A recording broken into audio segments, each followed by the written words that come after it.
talk about innovation in open source, but you can't be really innovative if you're not taking advantage of 50% of your intelligence, right? And if we have lots of big problems that the world needs to solve, how are we going to solve it if only half the population is participating in the effort? We see the need. We look at the demographics of our own population. We look at the industry in general, and we wonder, where are the women? Where are the other viewpoints that we want? When we created the Women in Open Source Award, we wanted to honor and to recognize contributions in a variety of ways. So we're very creative about the approach we took.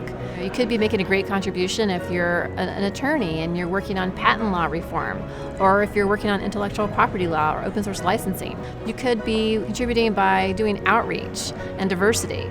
There were women working on open hardware projects.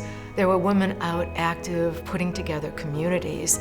There were lots of college-age women who were doing meetups and bringing people together and encouraging people to engage in open source projects. There are many different paths to be taken to be a contributor to open source, and we wanted to really broadly get all those stories so we could really understand all the great contributions that women are making, and then let the community decide what really resonated with them in this year.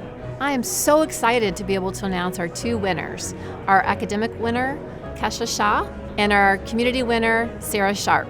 I was trying to change the Linux kernel community in several different ways, and some of that was through the Outreachy program.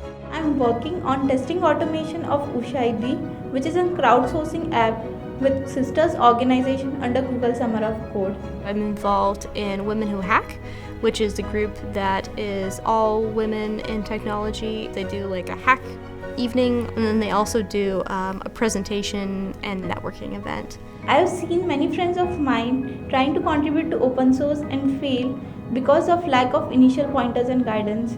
So I decided to mentor under programs like Season of KD, Learn IT Girls, and Google Coding. The Women in Open Source Award was a way to demonstrate that for women it's possible to have these small efforts that get bigger, which is the multiplying power of open source. Red Hat is the open source leader.